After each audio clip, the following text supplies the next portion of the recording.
Whew. Good morning, good morning, good morning. Good morning, good morning, good morning. Welcome to Daring Dialogues. I am your host, Shantae Charles. I hope that you all are having a great and wonderful day. And I hope that you are ready to get into some word today, into some study today. Good morning to all who are coming in. Let me go ahead and swipe and invite some followers. Good morning.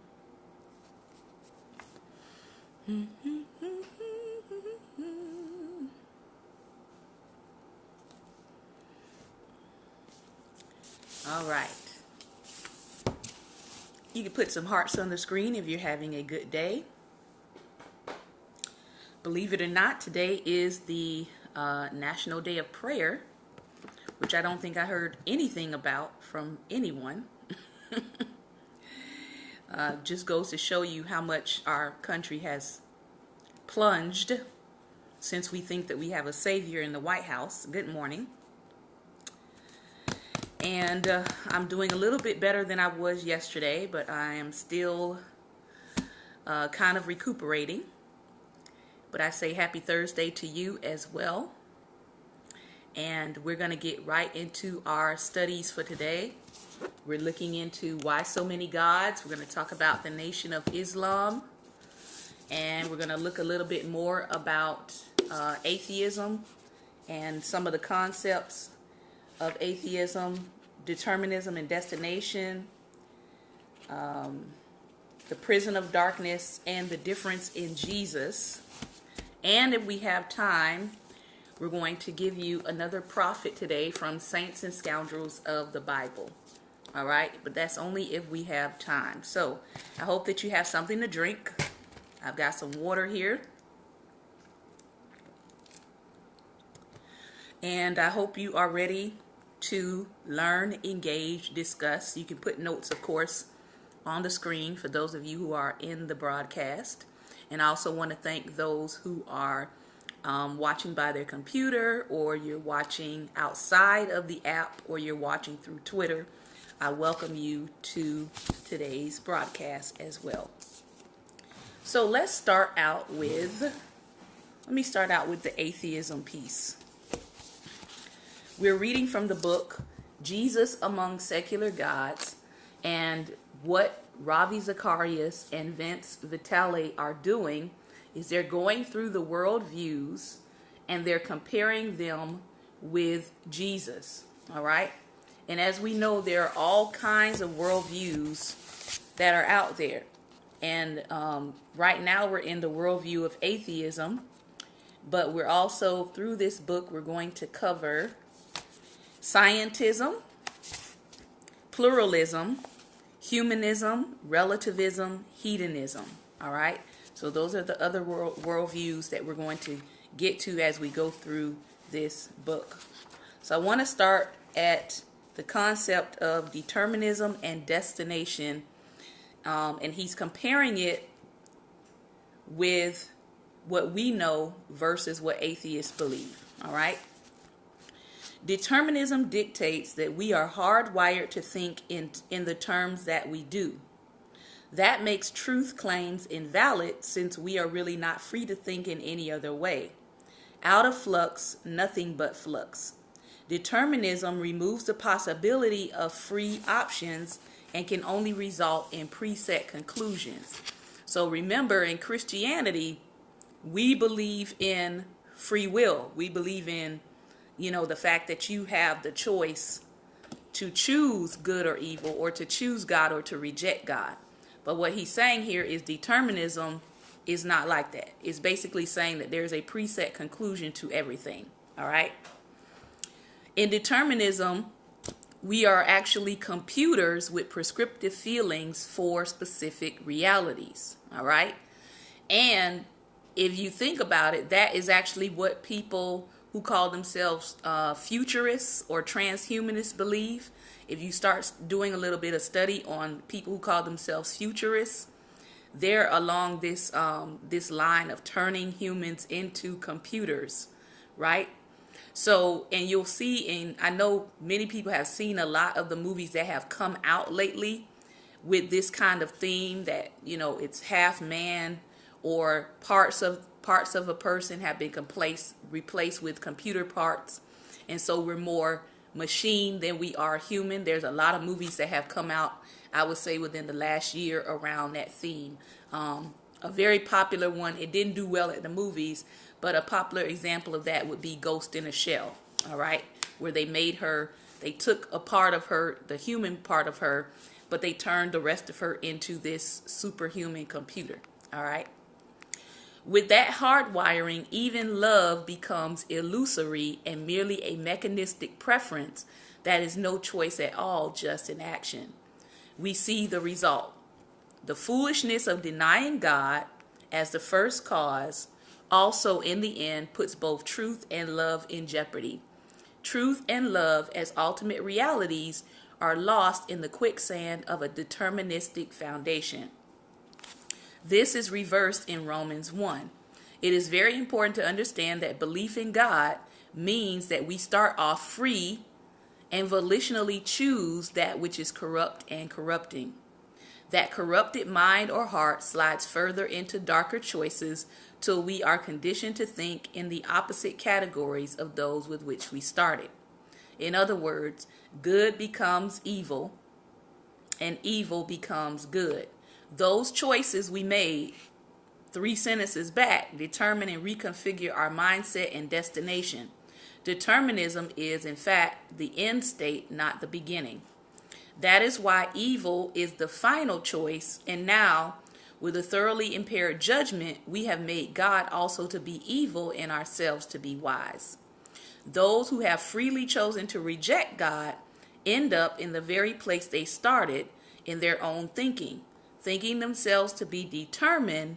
Though they were free, they end up determined and shackled.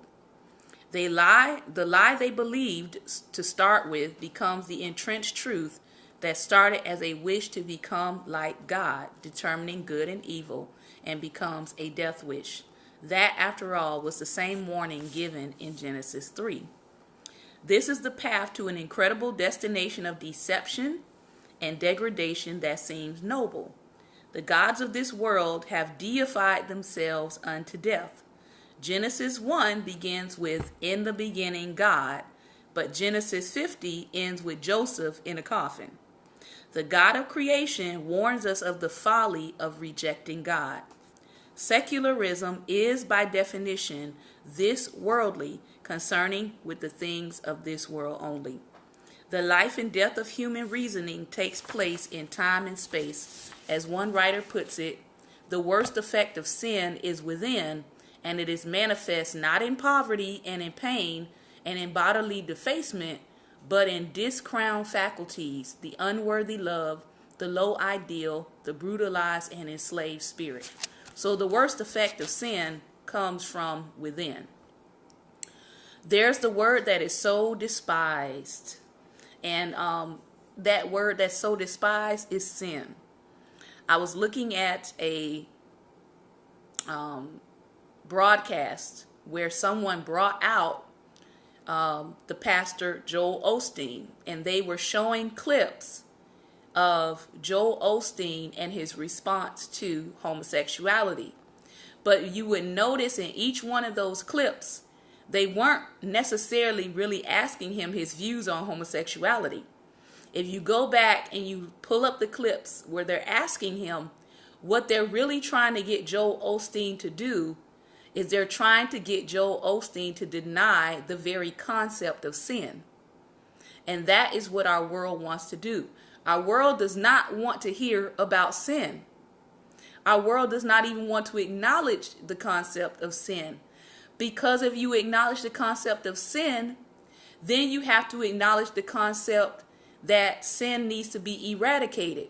Then you have to acknowledge the fact that somebody has to eradicate sin. And it's usually not us.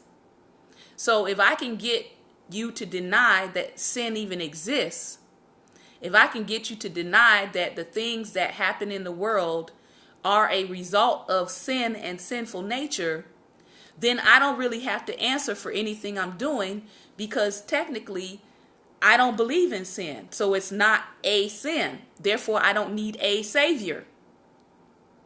So, as he says, that is a word despised by the world. When you start talking about things being sin, you now have a camp of people that say homosexuality is not a sin. You even have that now in the church. People in churches now are starting to say that homosexuality is not a sin, when clearly the scriptures teach us otherwise.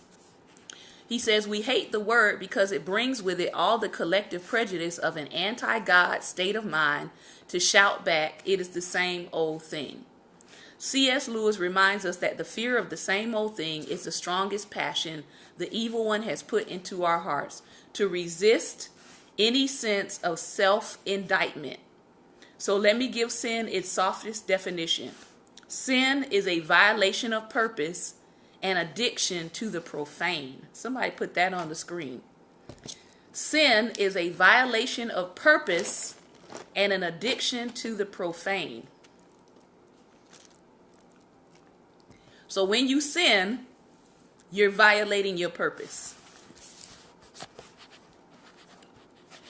The prison of darkness.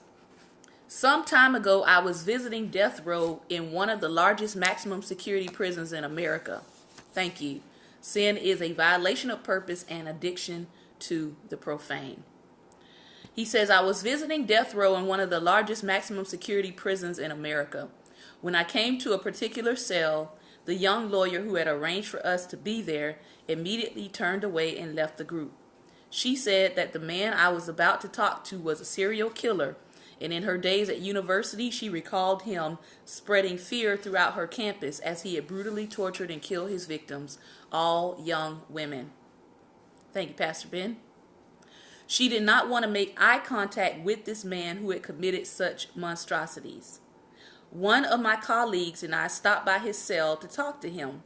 The conversation, had we not been separated by bars, would have been terrifying. He repeatedly and belligerently demanded us to tell him whether we were for or against the death penalty. I told him that I would answer his question if he would answer one of mine. I asked, "What do you miss the most?" He paused and said, "My wife and children." So here he was, convicted of killing numerous women who were somebody else's children, irate at the fact that a system would choose to separate him from his wife and children, and outraged that someone would sentence him to death for what he had done. The very thing he had done to others, he despised when applied to himself. Young, intelligent, and strong, yet condemned by his own choices, he couldn't even make sense anymore.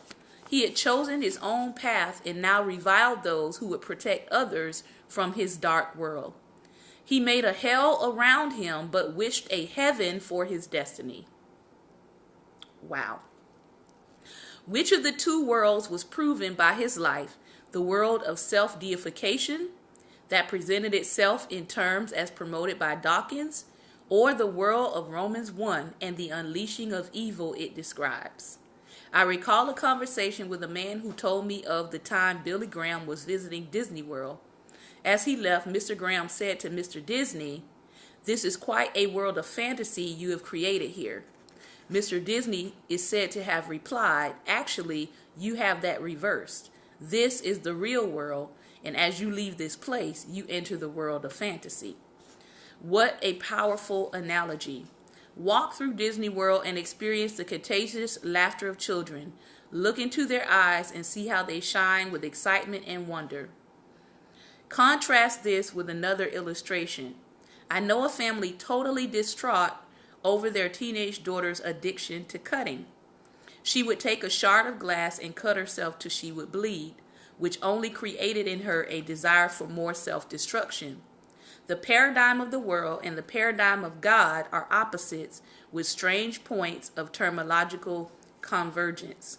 In the first, assuming we are determined, we freely choose to believe a lie, further eroding our conscience till we mock the truth and lose our capacity to love.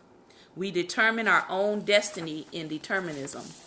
In the Christian way of thinking, we disavow determinism and we freely choose the truth to inform our conscience toward a destiny-confirmed freedom to love.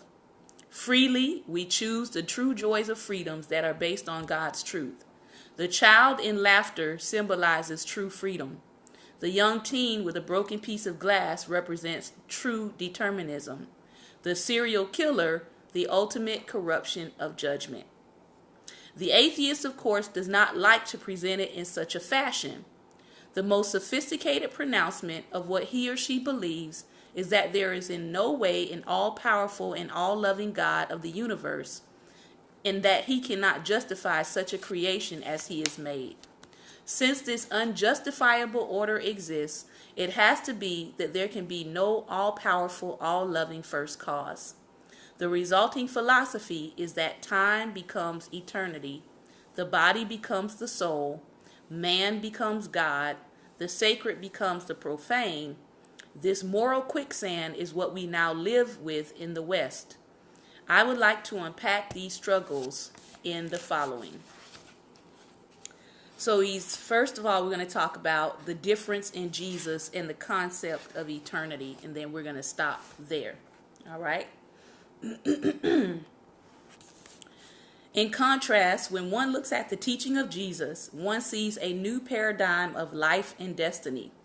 Eternity, morality, accountability, and charity. These four parameters define life in completely different ways than atheism. So let me take them one at a time. So we're going to first look at eternity. I've always maintained that time is the canvas on which we portray our individual lives. Eternity is the keyhole through which we see the whole gallery. Philosophical descriptions of time can get sophisticated and almost incomprehensible. The renowned philosopher Charles Hartshorne, when celebrating his 100th birthday, remarked that time was the most mysterious thing about life. But in day-to-day parlance, we see time as a calibration of change. If the now is all we have, and there's no ultimate reason for our being, except that we determine for and from our own reasoning, we have a vacuum for a starting point and a pollution of ideas from which to emerge. Time moves in a linear fashion as a calibration of change. We talk of the present, the past, and the future. Now, it's very interesting that he said that because, let me see if I can, yes. It's interesting that he said that because I want to show you something that the Lord told me about time. So, most of us know that time is linear, right? That's time. But this is what the Lord showed me about eternity.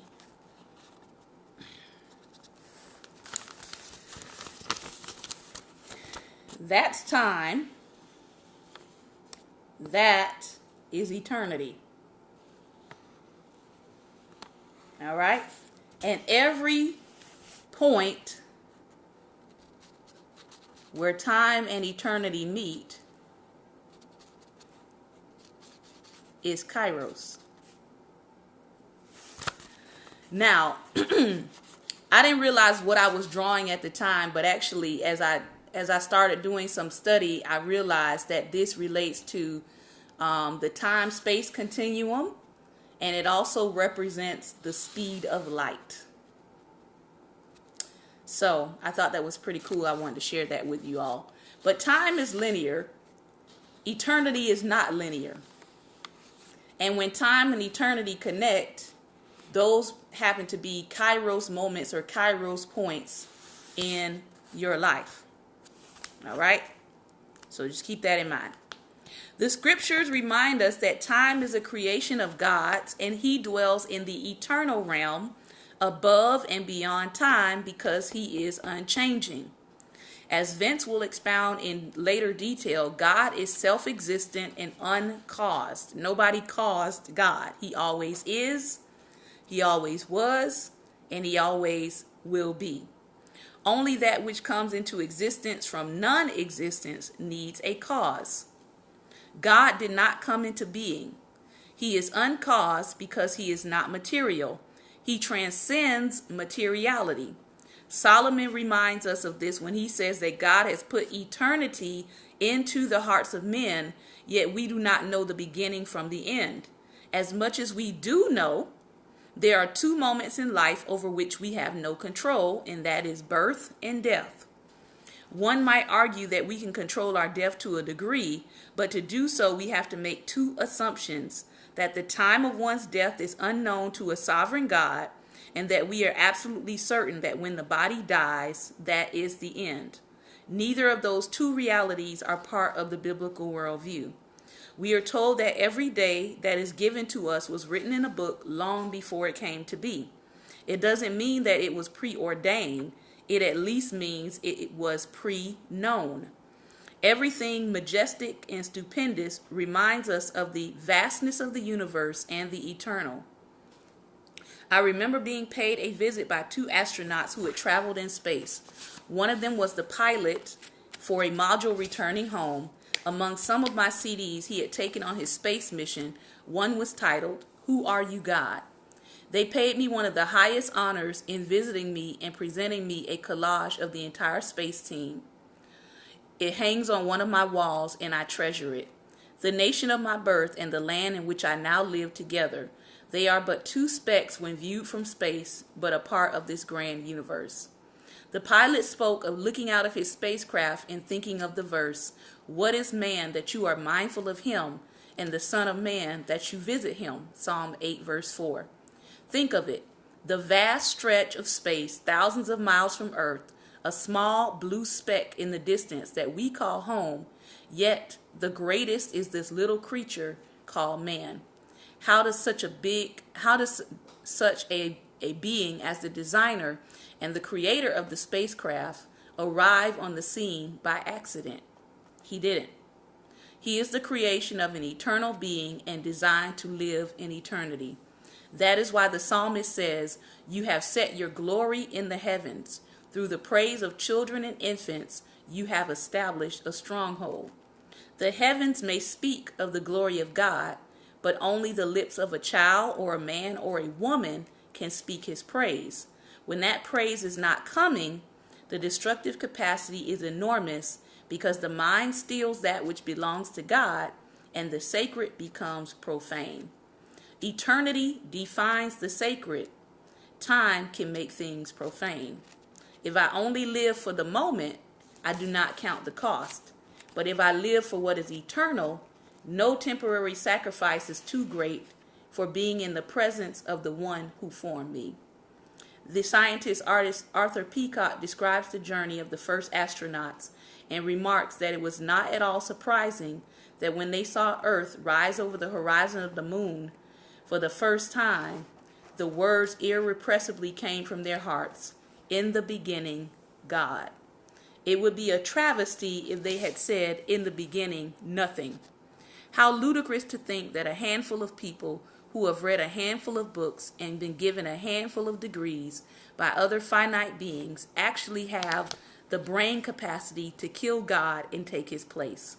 It would be like a child jabbing at Joe Louis and thinking he was stronger because Joe Louis didn't hit him back. Eternity is an indispensable reality if two of the most painful struggles of life are to be addressed. After the sudden and tragic loss of his son, a Yale philosopher said, "When we have overcome absence with phone calls, winglessness with airplanes, summer heat with air conditioning, when we have overcome all these and much more besides, then there will abide two things which we must cope with, the evil in our hearts and death." The quest for justice in a world of evil and the harsh end of life in death. So, how do we walk by? Jesus talked about such things, and the Bible tells us that those who heard him marveled at his answers. The Dawkinses of this world mangle the truth. They take the finger of a story and conveniently ignore the fist of the entire narrative. Imagine if you walked into the play The Phantom of the Opera and all you heard was the Phantom screaming, "Go, go, go." You might think it a dreadful piece of music. You would miss the splendor of how even the ugly was given hope, and how even the wounded could not stand in the way of love pursued and desired against all odds. So, we think about eternity differently than the atheist. And if we are going to grapple with eternity, we have to think about the fact that we didn't create it, we didn't start it, and we certainly can't end it.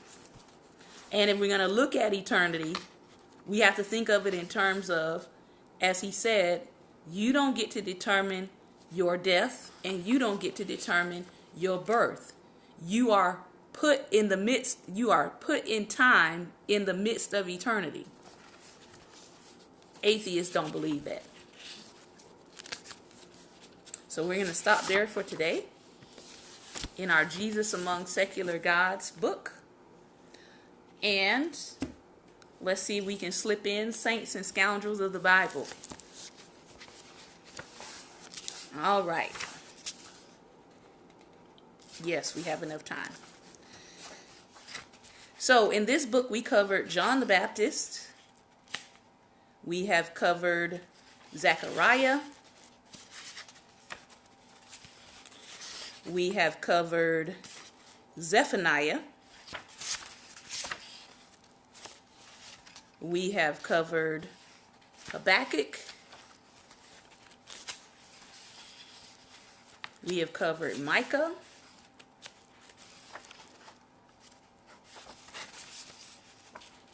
We've covered Obadiah, Amos, Joel, Hosea.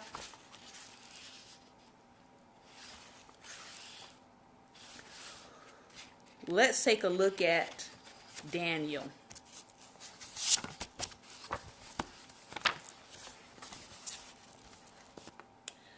Daniel interprets what the hand writes. Talk to the hand. I kind of feel like America is in a Daniel moment. I don't know about you all. But I kind of feel like we're in a Daniel moment, meaning that America is partying hard. America is taking the holy things of God and we're treating them in a very profane way. America thinks that God is not going to judge us and that we can pretty much do what we want to do to other people in other countries and that God is just winking at us. So, a couple of facts about Daniel.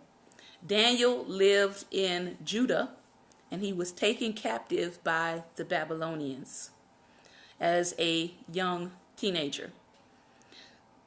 The date for this was between 586 and 536 BC. His occupation was he was a high government official and advisor for Babylonian kings and later for Medo-Persian kings. His family ties, none of them were named, but his contemporaries were Shadrach, Meshach, and Abednego, and Nebuchadnezzar, Belshazzar, Darius, and Cyrus. He is mentioned in, of course, the book of Daniel, but also in Matthew 24, verse 15. Some people just know how to ruin a good party. In this case, it was just part of a person that ruined a party, specifically the hand of God. Belshazzar was serving as co-regent of the Babylonian Empire along with his father, Nabonidus, who came to power in a line of kings following the great Nebuchadnezzar.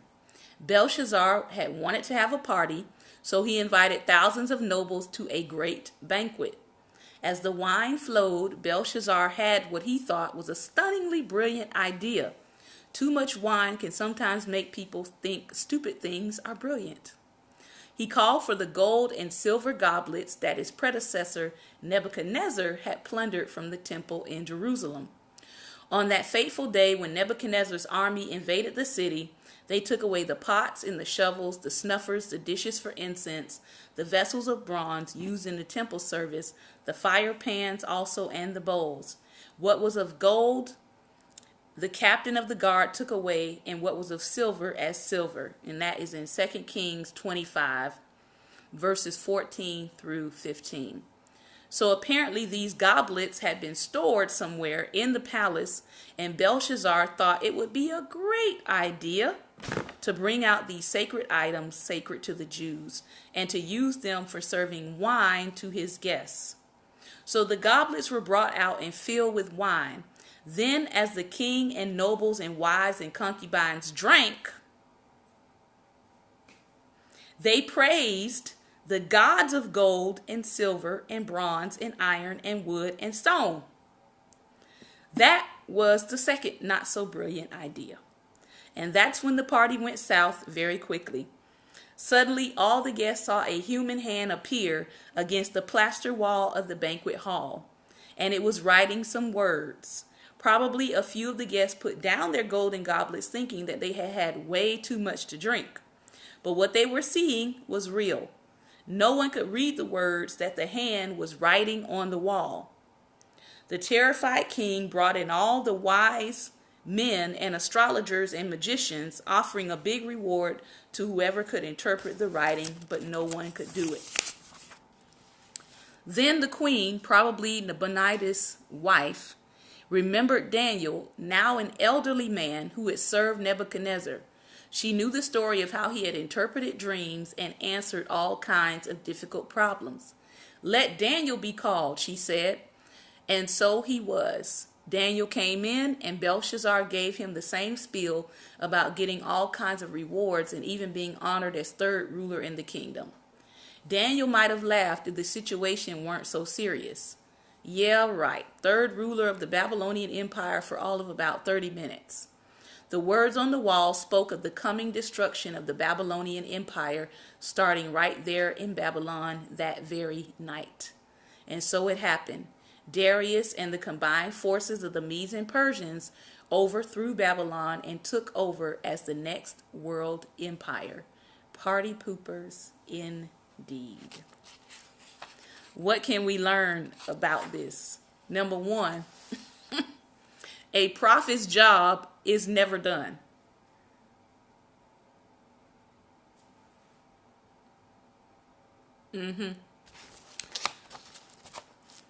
A prophet's job is never done. Daniel is old. And what do they go do? They go rouse Daniel and say, hey, we need you to interpret this. A prophet's job is never done. Secondly, Daniel wasn't in it for rewards. He wasn't in it for rewards. He wasn't in it for becoming the ruler of the kingdom. Daniel interpreted because that was who he was. That was his calling. That was his purpose. It's part of his purpose. However, they weren't really happy with what he interpreted because literally that very night they were overthrown. The kingdom of Babylon was overthrown that very night because they had chosen to take, even though they had taken it as spoils in war, right? Kind of goes back to what Ravi was talking about in his book. They had chosen to take sacred things and use them for a profane reason. And that was like the last straw. So as we look at our country, as we look at our nation, as we're taking the sacred things of God and using them for a profane reason, as we are taking the sacredness of God and applying it to a profane leader and saying that he is God's chosen, we better watch out. Because I don't think God is winking at what we're doing. I don't think he is. So we are right at our halfway mark. And we're going to stop here. And we're going to come back in part 2 we'll be doing Why So Many Gods, and we're going to look at the Nation of Islam. The Nation of Islam. All right? So I will see you back in just 1 minute. Take a break, grab something to snack on, and I'll be right back.